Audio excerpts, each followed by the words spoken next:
How to Be a Dramedy in Disguise. Man. What up, big kids? Here's my big review of How to Be Single on Blu-ray digital copy. Thanks to Warner Home Video for sending me out this review. Now, I didn't get to see this movie in theaters, and that was actually a good thing because this movie is just okay. It has a great cast, but overall it's pretty generic. A romantic comedy that's supposed to be like a sex romp comedy in disguise. Even though it's R-rated, this easily could have been PG-13. What seems to be one of those like funny R-rated, guy sex romp comedies could seem like be for the ladies, but instead it's just really a lot of drama that's put in here for the sake of drama. I don't know. It's just like Dakota Johnson, she's okay.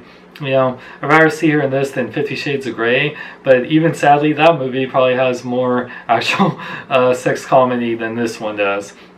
But Rebel Wilson, she is hilarious. She is the funniest things about this movie. However, she's not in the movie nearly as much, and that's sad. I'd rather this movie be more focused on her character. She was way more funnier than any other characters in the movie. Dakota Johnson's character is just... it's for a movie about being about how to be single and about empowerment, about being single and not relying on people. Yeah, she's in a couple relationships, but the funny thing is, it's just pretty much, okay, I meet this guy, and then 4 years later we break up. I meet this guy, 3 months later we break up, and it's just sad. So you don't really get the depth of her relationships besides the after effect of it, which is just really weird. So it's like, what's the point of even showing the relationship? It's just like, it's pretty much how they met and then how they break up. There's no, any bits of the relationship at all to make it feel like her being single is justified or whatnot. And then, we got Leslie, a man who is once again treated as the, older side character that, like, okay, she's, beautiful but older, and her character wants to have, doesn't know if she wants to have kids, but then she does. And then her like story arc is very weird, and when you see the movie, you know what I mean. And then Alison Brie, I freaking love Alison Brie. I've loved her since Community, and she is really wasted in this movie. Her story, it seems like from the front that all these women are connected, and in a way they are.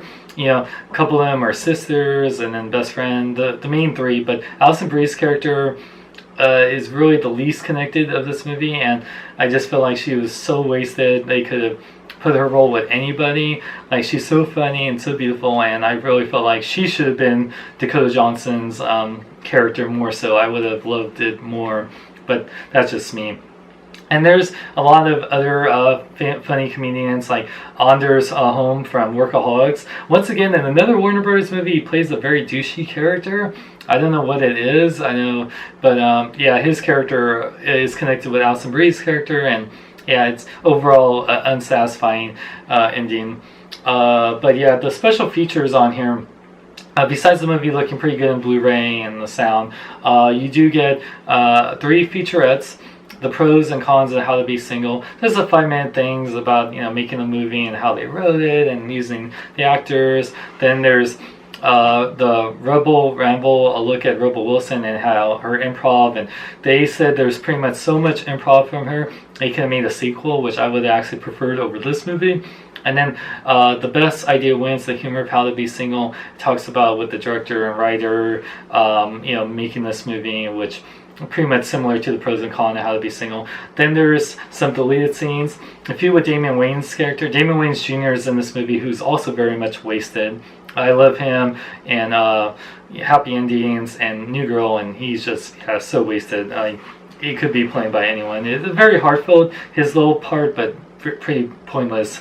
So there's a few deleted scenes with his character that I totally understand why he took out, because it no real part besides giving him more scenes.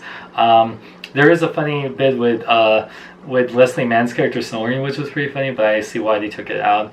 And then there's a gag reel, which is very short, less than 2 minutes. Short. I've seen longer gag reels on action movies, but the reason for it, I guess, because there's also Rebel Wilson outtakes, which is actually about 8 minutes, so that's actually some funny stuff. So I guess that's why. So in all, it's like about 9 minutes of outtakes and gag reel. So And then, yeah, that's pretty much it. There's no director's commentary, not that you really need it.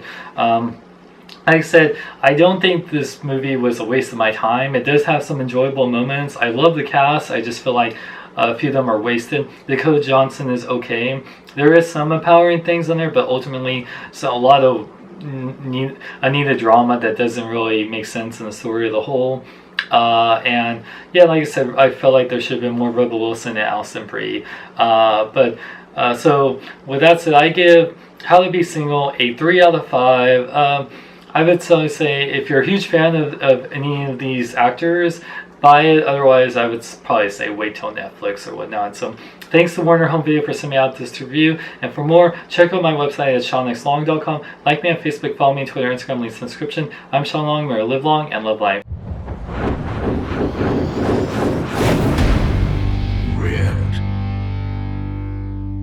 They really needed me because sequel disc called How to Be a Rebel would just be all about Rebel Wilson's outtakes. I would definitely see that over this. Mola Ram, prepare to meet Kali and hell.